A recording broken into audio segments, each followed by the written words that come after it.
नमस्कार, मैं हूं मयूरिका और वीएनएम टीवी पर आप सभी का स्वागत है। आपके लिए देश, दुनिया और शहर जिलों की खबरों के साथ हम फिर एक बार हाजिर है। नजर सबसे पहले वीएनएम हेडलाइंस पर।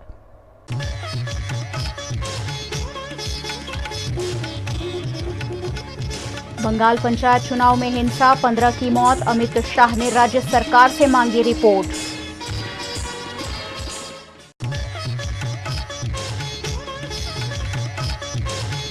गुजरात एटीएस ने संदिग्ध युवक को धर दबोचा, पाकिस्तान को पहुंचाता था बीएसएफ की गुप्त जानकारी।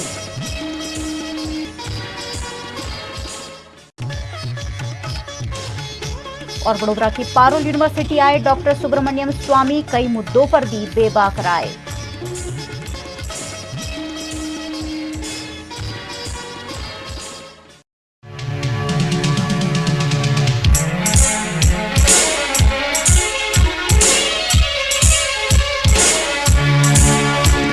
पश्चिम बंगाल के 73,887 ग्राम पंचायत सीटों में से 64,874 पर शनिवार सुबह 7 बजे से मतदान जारी है। बाकी 9,013 सीटों पर उम्मीदवारों को निर्विरोध चुन लिया गया था। निर्विरोध चुने जाने वाले उम्मीदवारों में सबसे ज्यादा 8,874 तृणमूल कांग्रेस से हैं। 3 बजे तक 51% मतदान हुआ है। चुनाव के नतीजे 11 जुलाई को आएंगे। सेंट्रल फोर्सेस की तैनाती के बाद भी अलग अलग इलाकों से हिंसा की खबरें आई हैं। कई इलाकों से बूथ लूटने, बैलेट पेपर फाड़ने, बैलेट पेपर में आग लगाने की घटनाएं देखी गई। कुछ बिहार के मातभंगा एक ब्लॉक के हजराहाट गांव में एक युवक बैलेट बॉक्स लेकर भाग गया। साउथ 24 परगना के भांगड़ ब्लॉक के कमीरगाची में इंडियन सेक्युलर फ्रंट और टीएमसी कार्यकर्ताओं के बीच झड़प हो गई। यहां गांव के लोगों ने बताया कि टीएमसी के लोग थैले में भरकर बम लाए थे। टीएमसी कार्यकर्ता गांव के लोगों को डराकर वोट डलवा रहे थे। उन्होंने इतने बम फेंके कि 2 घंटे तक पोलिंग रुकी रही। कुछ बम मीडिया वालों की तरफ भी फेंके। फिलहाल यहां सेंट्रल फोर्स तैनात की गई है। पिछले 24 घंटों में चुनावी हिंसा में 6 जिलों में 15 लोगों के मरने की खबर है। मरने वालों में 8 टीएमसी कार्यकर्ता, 3 सीपीआई कार्यकर्ता, कांग्रेस, भाजपा और आईएसएफ के एक कार्यकर्ता और एक निर्दलीय उम्मीदवार का पोलिंग एजेंट शामिल है। 9 जून से अब तक हिंसक घटनाओं में मरने वालों की संख्या 28 से ज्यादा हो चुकी है। हिंसा की घटनाओं को लेकर गृह मंत्री अमित शाह ने राज्य सरकार से रिपोर्ट मांगी है। उन्होंने बीजेपी के प्रदेश अध्यक्ष सुकांत मजूमदार से भी बात की और कार्यकर्ताओं के बारे में जानकारी ली। वहीं नंदीग्राम से भाजपा विधायक शुभेंदु अधिकारी ने कहा कि बंगाल जल रहा है, केंद्र को यहां राष्ट्रपति शासन लगाना चाहिए।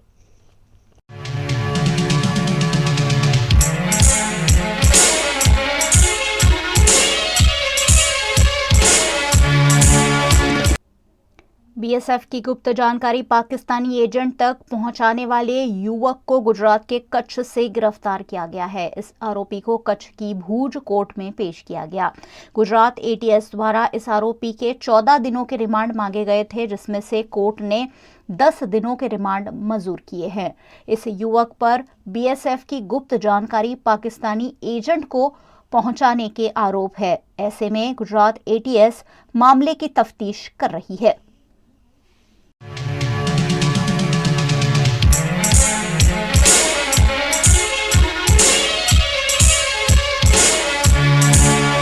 गुजरात की वडोदरा की पारुल यूनिवर्सिटी में छात्रों को कानूनी एसोसिएशन और राजनीतिक गतिविधियों से अवगत कराने के लिए 2 दिवसीय कानूनी महोत्सव संविधान पर चर्चा का आयोजन लॉ फैकल्टी में किया गया, जिसमें कानूनी सेवा और सामाजिक सुधार में बड़ा योगदान देने वाले देश के पूर्व कानून और न्याय मंत्री डॉक्टर सुब्रमण्यम स्वामी, छत्तीसगढ़ हाईकोर्ट के पूर्व मुख्य न्यायमूर्ति यतेंद्र सिंह और भारत की सुप्रीम कोर्ट के additional solicitor general N Venkataraman उपस्थित रहे। इस मौके पर पत्रकारों द्वारा पूछे गए सवालों के जवाब में डॉक्टर सुब्रमण्यम स्वामी ने काफी दिलचस्प जवाब दिए। उन्होंने कहा कि देश के प्रधानमंत्री नरेंद्र मोदी अर्थशास्त्र में 0 है, लेकिन पत्रकारों को खुश रखने में उन्हें 100 में से 100 नंबर दिए जा सकते हैं।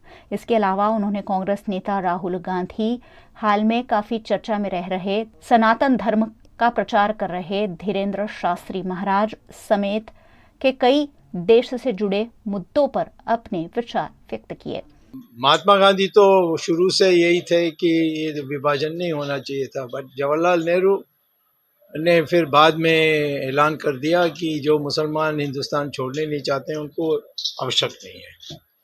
हम भी नहीं कहते हैं कि मुसलमान को निकालना है, परंतु आप हिंदुस्तान में रहेंगे तो आपका जो मज़हब का सवाल है उसमें कोई हस्तक्षेप नहीं होगा, क्योंकि हिंदुओं ने कभी किसी का नहीं किया, वो पारसीज का नहीं किया, यहूदियों का नहीं किया।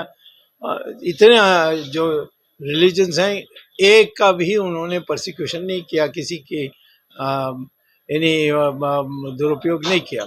तो हमें यानी देश में, हमारे देश में मुसलमान हैं, इसका कोई इतराज़ नहीं है, वो इसी मिट्टी के हैं सब। लेकिन जहाँ तक इस देश की जो संस्कृति है वो हिंदू होगी, ये हमारी पहले से सोच थी। उसको ये सेक्युलरिज्म के नाम पर हम सब लोगों को भुला दिया है। तो अब मैं समझता हूँ कि ये दायित्व है बीजेपी का कि वो सरकार में हैं तो इस देश की जो संस्कृति है वो हिंदू संस्कृति, वो मैं धार्मिक सवाल नहीं बोल रहा हूँ, मैं नहीं कह रहा हूँ कि तुम कृष्णा और रामा और शिवा और विष्णु को मानो, हम ऐसा नहीं कह रहे हैं। हम कह रहे हैं कि जो संस्कृति है उसमें यूनिफॉर्म सिविल कोड हो या गाय का यानी रक्षा करने की बात हो, ये सारी चीज़ों के अनुसार, और जो रहन सहन की जो है वो वैश्विक माने ग्लोबल लीडर, क्योंकि वो जहाँ भी जाते हैं लोग उनके पैर पड़ते हैं। अच्छा, वो तुमने अरेंज किया था क्या? नहीं तो इनको क्यों दिलचस्पी है? बाबा बागेश्वर, नाम नहीं सुना, वीरेंद्र शास्त्री, नाम नहीं सुना। नहीं वो हिंदू राष्ट्र की बात कर रहे हैं। तो क्या है, मैं कैसे रोक सकता हूँ? हिंदू राष्ट्र पर कोई कानून नहीं बनी है कि एक ही सिर्फ सुब्रमण्यम स्वामी ही बोल सकता और कोई नहीं बोल सकता, कोई भी बोल सकता है। तो मैं क्यों उसके लिए बोलूं? तो 2024 में आप क्या करके देख रहे हो, प्रधानमंत्री कौन बनेगा? वो अभी हिंदुस्तान में कोई कह नहीं सकता, कोई नहीं कह सकता था कि लाल बहादुर शास्त्री प्रधानमंत्री बनेंगे। कोई भी दुनिया में कोई भी नहीं सोचता था कि ये बन सकता था नरसिम्हा राव। जब मैंने चंद्रशेखर को प्रधानमंत्री बनाया तो सब कहते थे ये तो कभी नहीं बनेगा, बना दिया। तो ये हिंदुस्तान में भविष्यवाणी करना बहुत डेंजरस है इस मामले में, क्योंकि जो मोदी, अब मोदी मैं नहीं जानता हूँ, परंतु मैं तो मेरी राय है कि मोदी इकोनॉमी में फेल हो गया, तो इसीलिए उसको खड़ा नहीं होना चाहिए। अमित शाह बोलते हैं, हाँ, अमित शाह बोलते हैं मोदी आएंगे 2024 में। तो अमित शाह से सुन लो, मेरी बात मत सुनो, that's all I can say. लेकिन सर जो पिछले दो जो बिल आए थे, किसान का जो फार्मर बिल था, हाँ, वो इम्प्लीमेंट नहीं हो पाया। एनआरसी जो एनआरसी था, और वो जो दूसरा जो सिटीजन का जो बिल था वो भी इम्प्लीमेंट। तो आपको लगता है ये गवर्नमेंट, ये जो यूसीसी है उसको इम्प्लीमेंट कर पाएगी? नहीं, बिल पावर नहीं वो कर रही नहीं। देखिए, वो तो मंदिरों को से सरकार को बाहर निकालने की जगह में कई जगहों में मैं अभी कोर्ट में जा कर के लड़ रहा हूँ। उत्तराखंड में ऐसा हुआ, फिर कोर्ट में गया तो फिर वापस हुआ, निकले। अब महाराष्ट्र में एक कृष्णा का मंदिर है जिसको वहाँ हमारी बीजेपी की जो मिली जुली सरकार है उसने अपने हाथ में ले लिया, जो हमारे सिद्धांत के विरुद्ध में। तो मैं तो समझता हूँ कि ये तो पार्टी के सबको मिलकर तय करना चाहिए कि भाई तुम सिद्धांत से इधर उधर नहीं हो सकते हो। चाइना का तो सारा हमारी सीमा पर हर जगह में, ये प्रधानमंत्री से सवाल पूछो, वो तो वो बोलते ही नहीं है। उससे पूछो कि 4000 सुब्रमण्यम स्वामी आकर बोलकर गए हैं कि आपका पार्टी का मेंबर ही है, वो 4024 स्क्वायर किलोमीटर चाइना ने हड़प कर ली है हमारी, जो दोनों साइड की मानी हुई, क्योंकि वो LAC बनाई गई ना, उसके पार करके आकर के यहाँ वो कहता है कोई आए ही नहीं। तो उनसे पूछो। सर लेकिन ये जो बट जहां तक मणिपुर है 100% चाइना का षड्यंत्र है, और वो और जगह में भी करेंगे, अभी उत्तराखंड में भी शुरू करेंगे। देखो, चाइना को तो मैं सबसे ज़्यादा जानता हूँ, मैं चाइना भाषा जानता हूँ, मैं उनके बारे में पुस्तक अनेक लिखे हैं, मैंने हार्वर्ड में पढ़ाया भी चाइना। वो तो दिमाग बना ली उन्होंने, कि अब अमेरिका और चाइना 2 ही देश होना चाहिए, बाकी और नहीं होना चाहिए।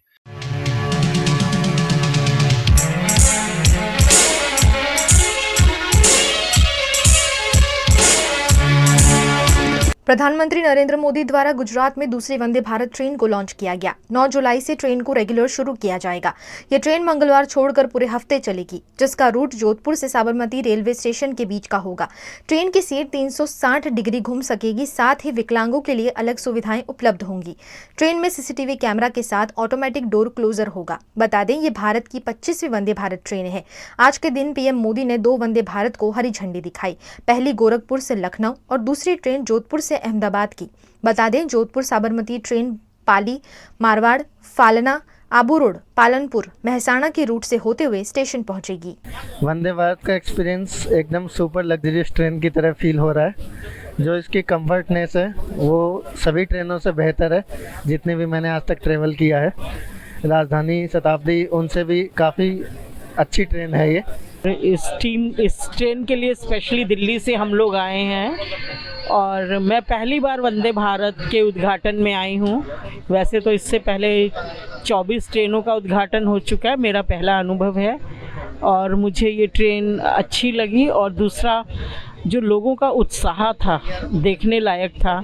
जोधपुर से लेकर अब हम साबरमती पहुंचने वाले हैं, हर स्टेशन पर लोग ही लोग थे और हाथ हिलाते, झंडा लहराते, भारत माता के नारे लगाते।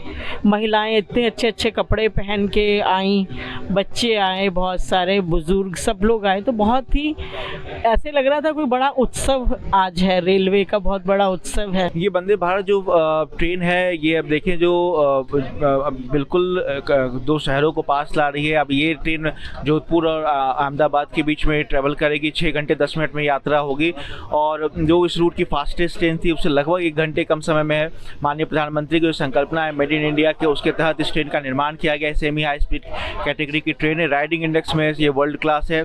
सेफ्टी फीचर्स इसमें कई आधुनिक सेफ्टी फीचर्स लगे हुए। जो पैसेंजर एरिया की बात की जाए तो आप देखेंगे जो दुनिया की सबसे अच्छी सुविधाएं होती है वो इसके अंदर प्रोवाइड की गई है।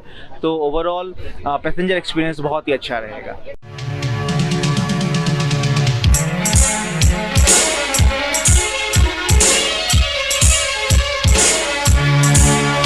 देश के 8 राज्यों में तेज बारिश के चलते बाढ़ जैसे हालात बन चुके हैं। इनमें असम, हिमाचल प्रदेश, उत्तराखंड, केरल, तटवर्ती गोवा, कर्नाटक और नागालैंड के कई इलाके पानी में डूब गए हैं। कर्नाटक में बारिश के चलते अब तक 4 लोगों की जान चली गई है। वहीं उत्तराखंड में 154 सड़कें बंद कर दी गई है। असम के 6 जिलों में 121 गाँव के करीब 22,000 लोग बाढ़ से प्रभावित है। IMD के मुताबिक अगले 5 दिनों तक उत्तर भारत में तेज बारिश होगी। जम्मू, हिमाचल प्रदेश, उत्तराखंड, पंजाब, हरियाणा और पश्चिम उत्तर प्रदेश में 8 और 9 जुलाई तक भारी बारिश की चेतावनी है। दक्षिण कश्मीर में खराब मौसम के चलते अमरनाथ यात्रा लगातार दूसरे दिन रोक दी गई है।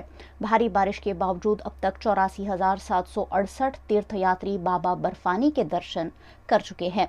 उधर बद्रीनाथ नेशनल हाईवे पर छिनका के पास लैंडस्लाइड होने से रास्ता बंद हो गया था। हालांकि 5 घंटे बाद शुक्रवार शाम इसे खोला गया है।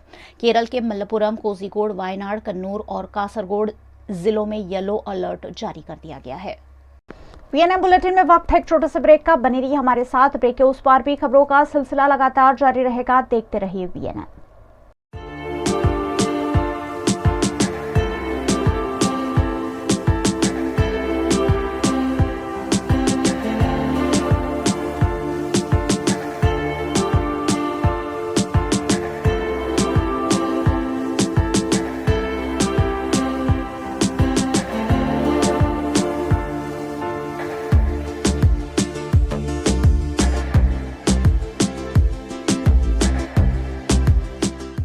भारत ले रहा है इलेक्ट्रिक अंगड़ाई।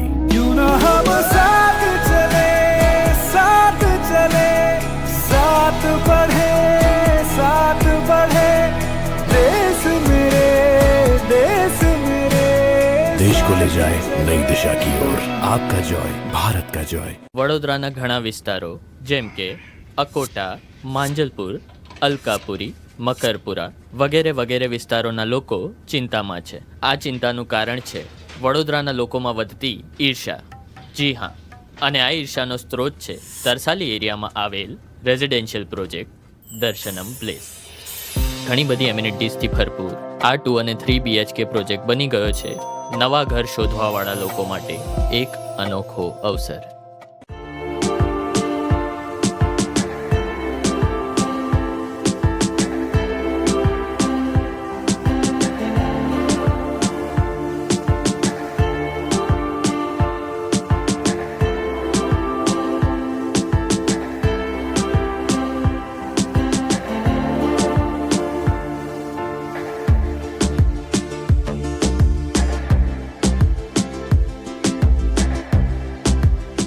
भारत ले रहा है इलेक्ट्रिक अंगड़ाई. क्यों ना हम साथ चले, साथ चले, साथ बढ़े, साथ बढ़े. देश मेरे, देश मेरे. देश को ले जाए नई दिशा की ओर.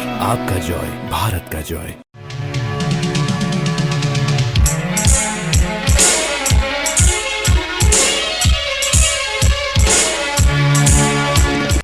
वडोदरा के चकली सर्कल निकट निर्माणाधीन बिल्डिंग की साइट पर बिल्डिंग में फाउंडेशन की कार्यवाही के दौरान नमी युक्त मिट्टी ढह जाने से 4 मजदूर मिट्टी में दब गए थे. घटना की जानकारी फौरन दमकल विभाग को दी गई. दमकल विभाग ने मौके पर पहुंचकर 3 मजदूरों को मिट्टी से बाहर निकाल लिया, लेकिन एक मजदूर की इस दुर्घटना में मौत हो गई है. चकली सर्कल से नटुभाई सर्कल जाने वाली सड़क पर एक बिल्डिंग बन रही है. निर्माणाधीन इस बिल्डिंग की साइट पर फाउंडेशन में सेंटरिंग की कार्यवाही चल रही थी. इस दौरान फाउंडेशन के लिए खोदे गए गड्ढे में उतरकर मजदूर काम कर रहे थे. इसी बीच नमी युक्त मिट्टी अचानक ढह गई, जिसके चलते कई मजदूर मलबे में दब गए. उनमें से 3 मजदूरों को सुरक्षित रूप से बाहर निकालकर अस्पताल भेज दिया गया है. वहीं एक मजदूर की मौत हो गई है.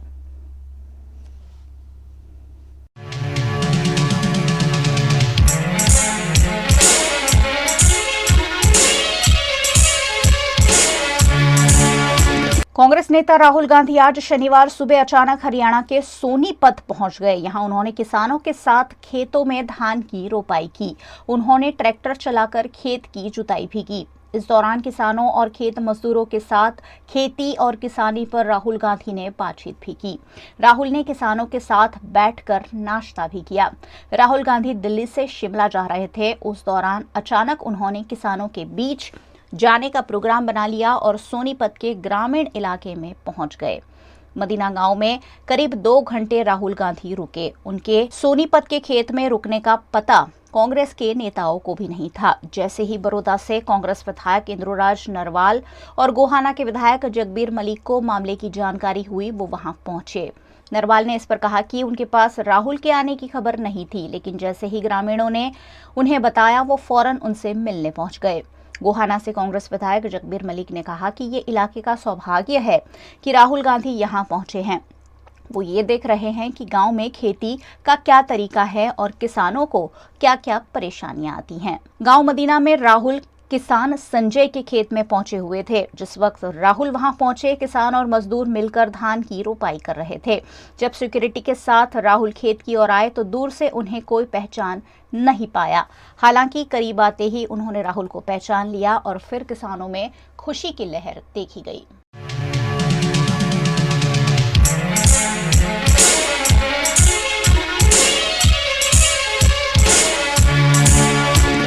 गुजरात के शहर जिलों पर इन दिनों मौसम मेहरबान है.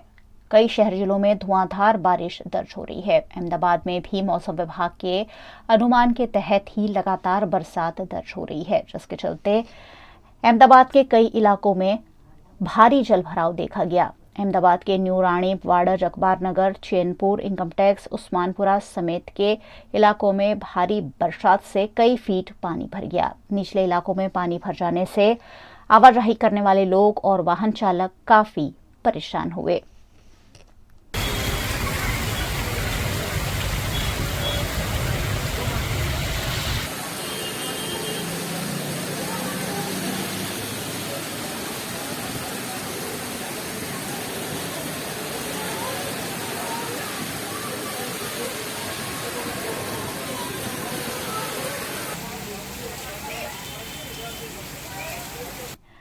गुजरात के कच्छ के भूज नगर पालिका की लापरवाही का भोग मॉनसून में वहां के नागरिक बन रहे हैं। भूज नगर पालिका की घोर लापरवाही के चलते बरसात से भारी जलभराव हो गया है। बस स्टेशन इलाके में कई फीट पानी भर जाने से वहां के लोगों को परेशानियों का सामना करना पड़ रहा है।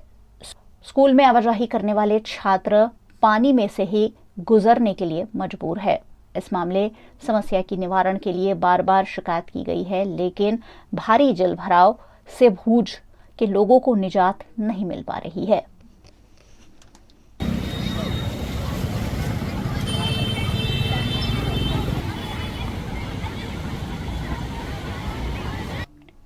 गुजरात के सुरेंद्रनगर के लखतर में भी पिछले 4 दिनों से लगातार बारिश बरस रही है। ऐसे में लखतर के मेन बाजार में दुकान और देवड़िया गांव में एक घर धराशायी होने की घटनाएं भी सामने आई है। भारी बारिश के चलते लखतर के ढांकी गांव के निचले इलाकों में पानी भर गया है। करीबन 50 घरों में पानी भर जाने से लोग परेशान हो रहे हैं। घटना की जानकारी पाकर ढांकी गांव के सरपंच समेत के अग्रणी मौके पर पहुंचे। इन अग्रणियों ने फौरन स्थिति का जायजा लेते हुए भारी जलभराव को हटाने के आवश्यक दिशा निर्देश जारी किए।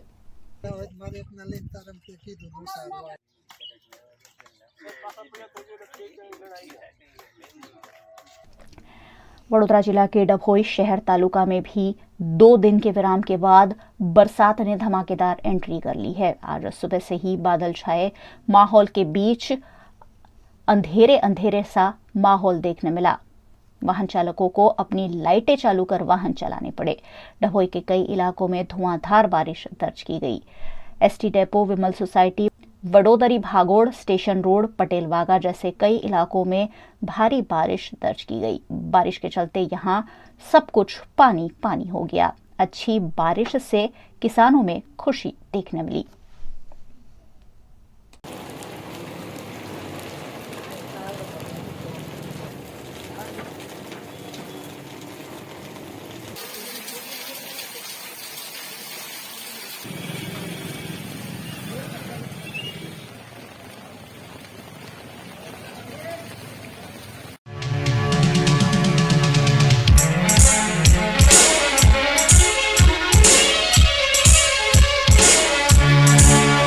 गुजरात के वडोदरा की एमएस यूनिवर्सिटी के SY बीकॉम में सेमेस्टर 3 की एक्सटर्नल परीक्षा 18 फरवरी 2023 को ली गई थी, जिसको 140 दिन बीत गए हैं, लेकिन अब भी परिणाम नहीं दिया गया है, जिस पर ऑल गुजरात स्टूडेंट यूनियन ने आपत्ति जताई। AGSU द्वारा कॉमर्स फैकल्टी द्वारा गतरोज क्राइटेरिया डिक्लेर કરવામાં આવ્યું। એક ક્રાઇટેરિયામાં સિન્ડિકેટના સભ્યોનું અપમાન કરવામાં આવ્યું છે। સીધું જે સિન્ડિકેટના સભ્યો દ્વારા સિન્ડિકેટની મિટિંગમાં જે ક્રાઇટેરિયા પાસ કરવામાં આવ્યું હતું એ ક્રાઇટેરિયાને સાંખી લેવામાં નહીં આવ્યું અને 5% વધારે જે ક્રાઇટેરિયા છે એ ડિક્લેર કરવામાં આવ્યું છે, જેથી આજે હેડ ઓફિસ ખાતે રજૂઆત કરવામાં આવી હતી કે જે સિન્ડિકેટમાં પાસ થયેલું જે ફર્સ્ટ યર બીકોમ માટે ક્રાઇટેરિયા છે એ જ ફરીવાર મૂકવામાં આવે અને આવી તાનાશાહી ફેકલ્ટીના સત્તાધીશો દ્વારા ના કરવામાં આવે। સાથે સાથે second year BCom semester 3 external પરીક્ષાનું જે પરિણામ છે એ 140 દિવસ થઈ ગયા છતાં પણ હજુ સુધી જાહેર કરવામાં નથી આવ્યું। તો વારંવાર all Gujarat student union AGSU તથા અમારા કાર્યકર્તાઓ દ્વારા રજૂઆત કરવામાં આવી છે, ત્યારે રિઝલ્ટ 5 દિવસમાં આવશે, 10 દિવસમાં આવશે એવા વાયદાઓ કરવામાં આવે છે, ખો આપવામાં આવે છે। તો આજરોજ સ્પષ્ટ રૂપે હેડ ઓફિસ ખાતે જે આવેદનપત્ર હતું એ જાહેર રજા હતી, આજે બીજો શનિવાર હતો, ત્યારે આવેદનપત્ર દિવાલ ઉપર ચોંટાડવામાં આવ્યું છે અને દરેક સત્તાધીશોને ઓનલાઈન ફોરવર્ડ પણ કરવામાં આવ્યું છે। હવે 48 કલાકની અંદર second year BCom semester 3 external પરીક્ષાનું રિઝલ્ટ જો જાહેર કરવામાં નહીં આવે તો હું પંકજ જયસ્વાલ અને મારો સાથી મિત્ર જયેશ પ્રજાપતિ અમારા બંને દ્વારા જલ અને અન્નનો ત્યાગ કરવામાં આવશે અને આ રિઝલ્ટ જ્યાર સુધી જાહેર નહીં કરવામાં આવે ત્યાર સુધી અમે આ પ્રવૃત્તિ ચાલુ રાખીશું 48 કલાક પછી, અને ત્યાર પછી કોઈ પણ નુકસાન અમને કે જયેશને થયું તેની સંપૂર્ણ જવાબદારી આ યુનિવર્સિટી સત્તાધીશોની હશે।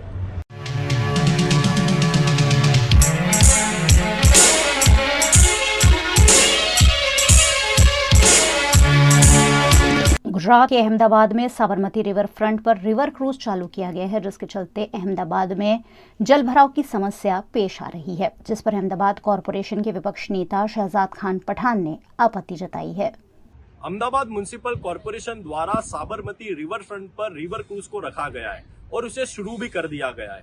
लेकिन सबसे बड़ा सवाल तो यह उठता है कि जब भी अहमदाबाद म्युनिसिपल कॉर्पोरेशन कोई प्रोजेक्ट लेकर आता है, उसका इम्प्लीमेंटेशन का तरीका बहुत गलत होता है। जब से रिवर क्रूज को रिवर फ्रंट पर रखा गया है, साबरमती नदी का लेवल 133 फुट रखा जाता है, जबकि उसका लेवल 127-125 फुट रखा जाता था। अब जब से इसका लेवल बढ़ाया गया है, जब भी बारिश होती है, वासना विस्तार के आसपास के सभी विस्तार सिर्फ 2 या 3 इंच की बरसात में डूब जाते हैं। और बड़े शर्म के साथ कहना पड़ रहा है कि भारतीय जनता पार्टी के स्थानीय एमएलए ने भी इसके खिलाफ रजूआत की गई है। आईएएस कक्षा के अधिकारी होने के बाद भी अहमदाबाद म्युनिसिपल कॉर्पोरेशन के यदि इतने बड़े प्रोजेक्ट पर सवाल उठते हो तो कहीं ना कहीं ये शंका दिखाई देती है। और कहीं ना कहीं कांग्रेस पार्टी ये मानती है कि कोई भी क्रूज को रखा गया है तो साबरमती रिवर का जो लेवल है उसको अहमदाबाद शहर की जनता के लिए देखकर उसको सामान्य रखा जाए। यानी कि साहब बता रहा है कि सिर्फ एक क्रूज के लिए, एक रिवर क्रूज के लिए सभी आसपास के विस्तारों को बरसात में डुबाया जा रहा है, जिसका कांग्रेस पार्टी विरोध करती है।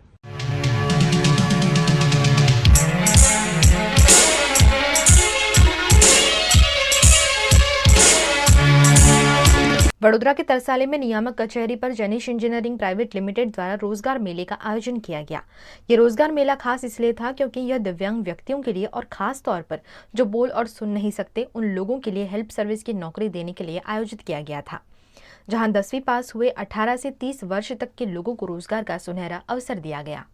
नियामक रोजगार कचेरी वडोदरा द्वारा આજરોજ જેનિશ એન્જિનિયરિંગ કંપની ખાતે દિવ્યાંગ મૂક બધિર યુવાનો માટે ખાસ રોજગાર ભરતી મેળાનું આયોજન કરવામાં આવ્યું હતું। આ ભરતી મેળામાં દિવ્યાંગ ઉમેદવારોને રોજગારી સ્વરોજગારી તકો પ્રાપ્ત થાય તે માટે આયોજન કર્યું હતું। આજના ભરતી મેળામાં જેનિશ કંપનીને ટેકનિકલ જગ્યાઓ માટે ખાસ કરીને 20 જેટલી જગ્યાઓ માટે આ ભરતી મેળાનું આયોજન કર્યું હતું। આજના ભરતી મેળામાં 25 જેટલા યુવાનો ભાગ લીધો છે, જેમાં 15 જેટલા ઉમેદવારોની પ્રાથમિક પસંદગી કરવામાં આવી છે। આજના ભરતીમાં ઉમેદવારોને સ્વરોજગારીની એનસીએસ અનુબંધન પોર્ટલ અંગે પણ ખાસ માર્ગદર્શન આપવામાં આવ્યું છે।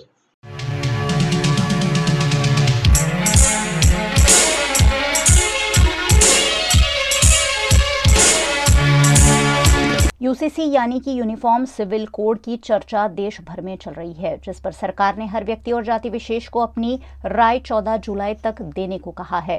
इसी सिलसिले में आज गुजरात के वडोदरा शहर के आंबेडकर भवन में डॉक्टर BR आंबेडकर भवन सोसाइटी के चेयरमैन MJ परमार द्वारा एक मीटिंग बुलाई गई, जिसमें वडोदरा शहर के अग्रणी वकील, जज, सीनियर ऑफिसर, सोशल रिफॉर्मर और राजनीतिक विशेषज्ञ जयेश शाह समेत के लोग शामिल हुए। इस मौके पर यूनिफॉर्म सिविल कोड के अमलीकरण और देश में यूसीसी की जरूरत पर चर्चा की गई। यूसीसी केंद्र सरकार लाने जा रही है, इसके बारे में लॉ कमीशन 14 अप्रैल तक कुछ सूचन मांगे हैं, तो 14 जुलाई तक, तो वो सूचन के लिए समाज से काफ़ी श्रेष्ठ लॉयर्स है, जज है रिटायर्ड, और हमारे साथ एक्सपर्ट जयेश भाई शाह जिन्होंने इस समाज दलित समाज के बारे में काफ़ी अभ्यास किया है। तो यूसीसी में हमारे समाज का प्रतिनिधित्व और हमारे क्या सूचन होने चाहिए इसके बारे में चर्चा के लिए आज एक सेमिनार रखा है हमने। अभी पब्लिक से ओपिनियन मंगाए जा रहे हैं, 14 जुलाई तक ओपिनियन दे रहे हैं। मेरा ये मानना है कि यूनिफॉर्म सिविल कोड लाने से पहले हर एक समाज के साथ प्रवर्तमान जो उसके बंधारण है, प्रवर्तमान जो उसके संविधान है, प्रवर्तमान जो उनके कानून है, प्रवर्तमान जो उनके रीत रिवाज है, उनकी बातें वहाँ तक पहुँचनी चाहिए। वो रीत रिवाज, वो परंपरा को आधुनिक संदर्भ में कैसे ढाला जाए, क्योंकि कई परंपराएं पुरानी हो चुकी है, कई परंपरा का पालन कई लोग आज नहीं कर रहे हैं। तो आधुनिक रूप में कैसे ढाला जाए और वो समाज ही आगे आवे, प्रत्येक समाज आगे आवे और अपने समाज में जो प्रवर्तमान पद्धति है उसको कैसे यूसीसी के ढांचे में ढाला जाए, उसके लिए रजूआत हर एक समाज से होनी चाहिए। क्योंकि यूसीसी मतलब लग्न की एज, डाइवोर्स मतलब छूटा-छेड़ा, मिलकत की प्रॉपर्टी संबंधी, वारसाई, लिव इन रिलेशनशिप, ये सब बातें उसमें आएगी, दत्तक परंपरा ये सब आएगी। तो ये सब परंपरा चाहे कोई भी धर्म का हो, लग्न की एज 18 है तो कोई हिंदू, मुस्लिम, ख्रिस्ती कोई भी हो, उसको कोई भी समाज हो तो वो एक ही रहने वाली है। तो ये प्रत्येक समाज का रिप्रेजेंटेशन होना चाहिए।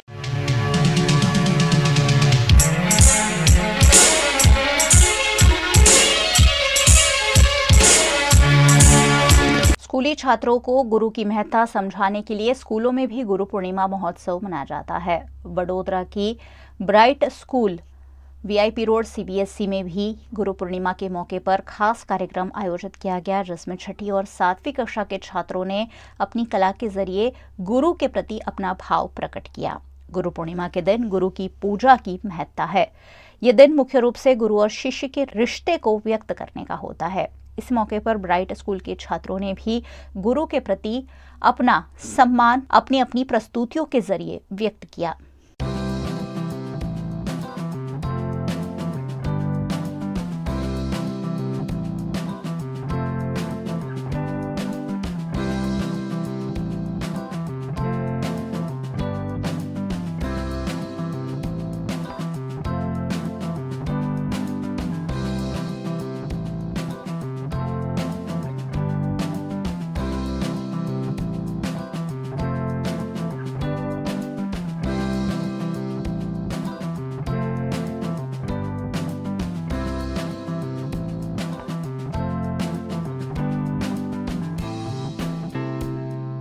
Bright school CBSE unit VIP road पे गुरु पूर्णिमा का कार्यक्रम आयोजित किया गया है।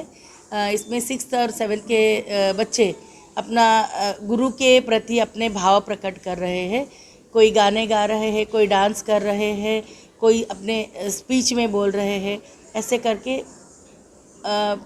50 अराउंड लगभग 50 बच्चे गुरु का अभिवादन कर रहे हैं। गुरु यानी हम तो सबसे पहले गुरु मानते हैं हमारे जयेंद्र भाई सर को। अभी उनकी जगह श्री डॉक्टर सिमित शाह ने लिया है। उनका सपोर्ट हमेशा हमारे साथ है।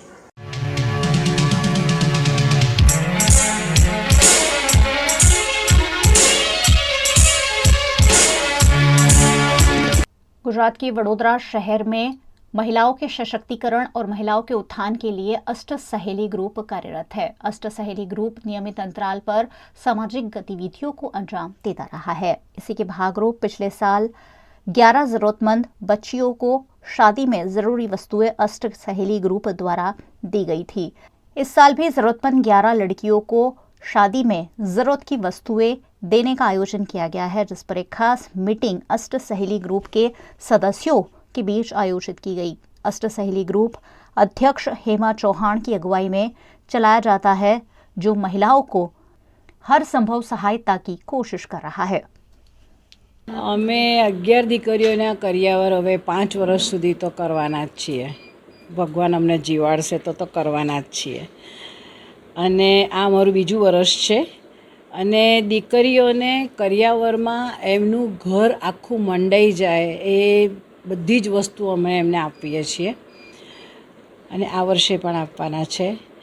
અમને ઘણા બધા દાતાઓ મળી રહે છે, નાનું વસ્તુ। અમારા જ ગ્રુપના બેન છે, એ ગયા વખતે એમણે મંગળસૂત્ર ચાંદીના આપ્યા હતા, આ વખતે બેગ આપવાના છે। કદાચ એમાં બેગમાં પાછી સાડીઓ બી મૂકીને 5 સાડીઓ મૂકીને આપવાના છે। એટલે આવી ઘણા બધાની મદદથી અમે આ કામ કરી રહ્યા છીએ અને મને આનંદ આવે છે। પ્લસ આ વખતે કરિયાવર કરવાના પાછળનો ઉદ્દેશ કે દીકરીઓ જે પણ છે, ગયા વખતે અમે પૂછ્યું હતું તો ઘણી દીકરીઓને બ્યુટી પાર્લરનો કોર્સ કરવો હતો, ઘણી દીકરીઓ કરતી હતી, ઘણા બહેનોને સીવવું હતું। એટલે એના વિચારથી અમે એવું નક્કી કર્યું કે અમે આ વખતે સીવણના મશીન બી આપીએ એમને અને બ્યુટી પાર્લરનો કોર્સ કરવો હોય તો બ્યુટી પાર્લરના એના માટે પણ અને જ્વેલરી ડિઝાઇન માટે પણ પ્રોવાઈડ બધું જ મટીરિયલ એ કરશે દીકરીઓને। અને ધારો કે કોઈ દીકરીને જ્વેલરી શીખવી છે તો એમનું એવું કહેવું છે કે પકડથી માંડીને બધું જ એમને આપીશ અને એમને શીખવાડીશ। એટલે એક દીકરી પગભર ઊભી થશે એનાથી વધારે આનંદ શું જોઈએ। બસ આ આનંદ જ અમારે આ જ રીતે અમારે આનંદ કરવો છે અને આનંદ કરાવવો છે। બસ ખૂબ જ જરૂરિયાતમંદ એકદમ નીચી કક્ષા તો નહીં બોલું પણ લોઅર જેમની પાસે જે સક્ષમ જ નથી, કારણ કે એમના મા ક્યાંક 5 ઘરના કામ કરતા હોય છે, એમના ફાધર ક્યાંક પેલું ગાડું ટેમ્પો ચલાવતા હોય છે। એટલે એવા મા બાપની દીકરીઓ, એટલે એવું નથી કે કોઈ મા બાપ સારા નોકરી કરે છે અને એમની દીકરીઓ હોય છે। એટલે દીકરીઓ જ્યારે અમે ગયા વર્ષે જ્યારે જોઈ ત્યારે તો મને એવું થયું કે આજે આ સેવા આપણી બરાબર જગ્યાએ પહોંચી છે। અને આ વખતે અમારી પાસે સીવણ મશીન માટે પણ એવું જ છે કે 2-3 યુવાન બહેનો એવા હતા કે એકદમ જ અચાનક વિધવા થઈ ગયા. એટલે એમને એ લોકોનું એવું કહેવું છે કે મને મશીન એમ્બ્રોઇડરી મશીન જો મને મળે તો હું મારી રીતે મારું કમાઈ શકું. અમારા સંપર્કમાં આવવા માટે અમારો અષ્ટ સહેલી ગ્રુપ ઓફ વડોદરાનો વોટ્સઅપ નંબર છે, જેના પર તેઓ કોન્ટેક્ટ કરી શકે છે.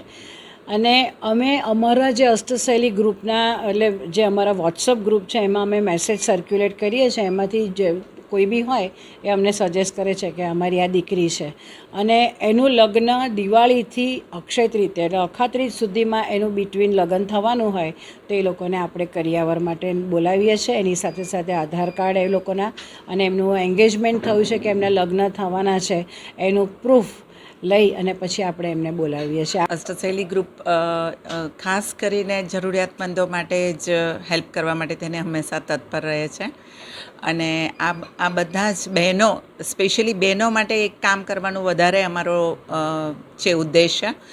અને જે પણ વિધવા માતાઓ છે ખાસ કરીને એ લોકોને થોડી ઘણી જે પણ અમારાથી બની શકે એ બધી હેલ્પ કરીએ છીએ. ખાસ આ કરિયાવરનો એક પ્રોજેક્ટ બહુ સારો અમે લોકોએ હાથમાં લીધેલો છે, જેના લીધે ગરીબ દીકરીઓને આખું સંપૂર્ણ કરિયાવર મળી રહે એવા પ્રયત્નો અમે લોકો કરી રહ્યા છીએ. અને બસ બહેનોના અને માતાઓના આશીર્વાદથી બધું અમે સંપન્ન કરી શકીએ છીએ.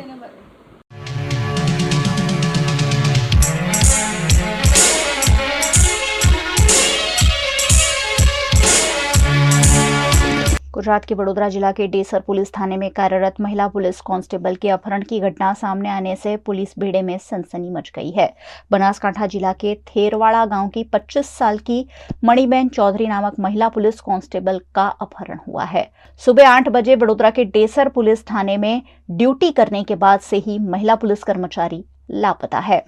कुछ महीने पहले भी यही महिला कांस्टेबल डभोई पुलिस थाने से अपने प्रेमी के साथ लापता हो गई थी. उस वक्त महिला कांस्टेबल छुट्टी लेकर फरार हो गई थी. पिछले 4 महीनों से डभोई में अपने प्रेमी के साथ लिव इन रिलेशनशिप में ये महिला कर्मचारी रह रही थी. 5 दिन पहले डभोई पुलिस थाने से उनका तबादला डेसर पुलिस थाने में हुआ है. डेसर निकट वेजपुर में घर किराए पर रखकर महिला कांस्टेबल अपने प्रेमी के साथ लिव इन रिलेशनशिप में रह रही थी. पुलिस थाने में ड्यूटी के बाद एक्टिवा लेकर अपने घर के लिए निकली महिला कर्मचारी घर नहीं पहुंची है. कुछ अज्ञात लोगों ने उनका अपहरण कर लिया है. महिला कांस्टेबल के साथ लिव इन रिलेशनशिप में रहने वाले उनके प्रेमी सदाम गरासिया ने इस मामले शिकायत भी दर्ज कराई है. डेसर पुलिस ने अपहरण का मामला दर्ज कर मामले की तफ्तीश शुरू कर दी है. मणिबेन साथे नौकरी कराती रहूं છું. મણિબેન કેશવભાઈ ચૌધરી કોન્સ્ટેબલ છે. એમની બદલી દેસર પોસ્ટ થયેલી અને બીજી તારીખે હાજર થવાયેલ ને ત્રીજી તારીખે નોકરી આપેલ વાયરલેસમાં. પછી અમે બેને નોકરી કરાવતી સાથે રહેતા હતા અને વેજપુર ગામમાં મારે મકાન રાખેલ હતું. આજે મણિબેન લેટ થયું થોડું, મેં ફોન કર્યો, ફોન સ્વિચ ઓફ આવતો હતો. પછી મેં દેસર પોલીસને જાણ કરેલ કે મણિબેન આવ્યા નહીં, તો મણિબેન નીકળી ગયેલ છે. પછી હું તપાસ કરવા આવ્યો ત્યારે મને એમની એક્ટિવા ચાલુ હાલતમાં મળી આવે. પછી આજુબાજુ તપાસ કરતા એક ભાઈ કીધું મને કે આમનું બ્લેક કાચવાળી ગાડી આવેલ છે અને 3-4 ઈસમો અપહરણ કરીને લઈ ગયેલ છે.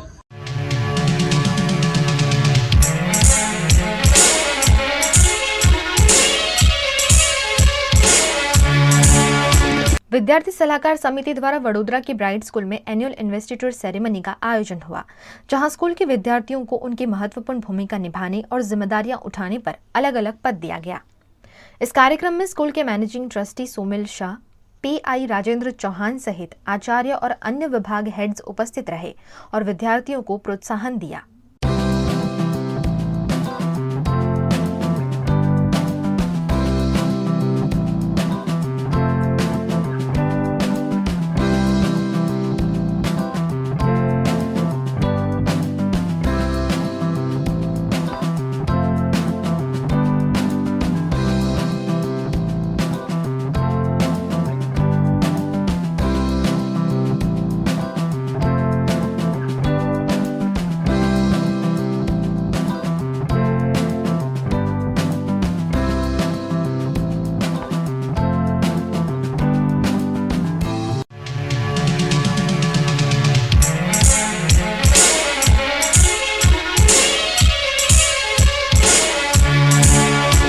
गुजरात सरकार स्कूलों और शिक्षा के लिए हमेशा से कटिबद्ध है, लेकिन वडोदरा के पादरा के डबका गांव की स्थिति कुछ और ही बयान करती है। यहाँ डबका गांव के भागोड़ में 2 आंगनवाड़ी पिछले कई सालों से खस्ताहाल हो चली है। यहाँ खस्ताहाल आंगनवाड़ियों से बरसात की मौसम में लगातार पानी टपकता है। खस्ताहाल आंगनवाड़ी में बच्चे अभ्यास करते हैं, जिससे उनकी जान पर खतरा भी बना हुआ है। आंगनवाड़ी के नवीनीकरण के लिए डबका गांव के अग्रणियों ने बार बार मांग की है, लेकिन प्रशासन द्वारा कोई सुनवाई नहीं की गई है। ऐसे में यहाँ के लोग अब आंदोलन की धमकी दे रहे हैं। ડપકા ગામની બિલકુલ એન્ટરમાં આવેલી આંગણવાડી જે આપ જોઈ શકો છો, એના બંનેના મકાન એટલા જર્જરિત છે કે ઉપરથી પોપડા પણ ખરે છે। ચાલુ વરસાદ એ બાળકોને બેસવામાં તો શું ઊભું રહેવામાં પણ તકલીફ છે, એટલી હાલત એની ખરાબ છે। આજે 2 વર્ષથી અમે રજૂઆત કરીએ છીએ કે આ મકાનનું રિનોવેશન કરવામાં આવે અથવા મકાન નવા બનાવવામાં આવે। અમે જિલ્લા પંચાયત ગયા ત્યારે પ્રમુખશ્રીને બી અમે કીધું હતું કે સાહેબ તમે આવીને વિઝિટ કરો, કાં તો વિઝિટ કરાવો અને એનું મકાનનું કંઈ પ્રોસેસ કરાવો।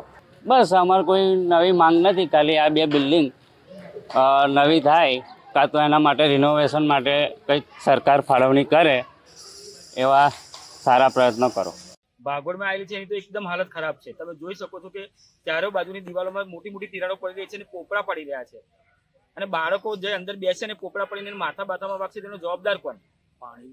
અને પાણી તો તમે જુઓ તો ચોમાસાનું પાણી રોડ ઉપર કરતા તો અંદર વધારે છે। છોકરા ભણે છે અહીંયા આગળ, અમારે આંગણવાડીનું બધું તૂટી ગયું છે। અંદર જઈને તમે રસ્તે જોઈ શકો છો, અમારા છોકરાને કંઈક અંદરથી પોપડો તૂટીને પડે કંઈ આ સિમેન્ટનો, અમારા છોકરાને માથામાં વાગે એની જવાબદારી કોણ લે? શું હાલત શું છે?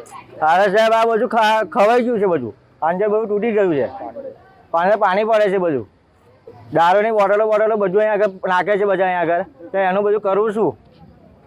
તેના કોઈ જવાબદારી નહીં। અમારે કશું નહીં, નવી આંગણવાડી જોઈએ ને છોકરો ભણે આવે એવું કંઈક વ્યવસ્થા કરી આલો, એ બહુ સારું હોય છે। એવું કરો છો।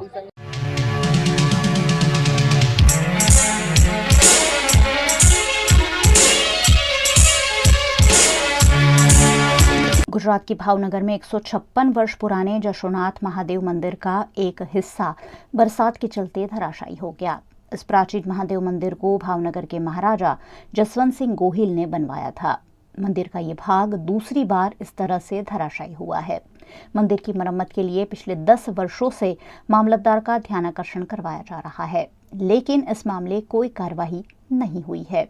अब मंदिर के सेवाभावी भक्तों की मांग है कि अगर 48 घंटों में कोई निर्णय नहीं लिया गया तो शांतिपूर्वक आंदोलन किया जाएगा।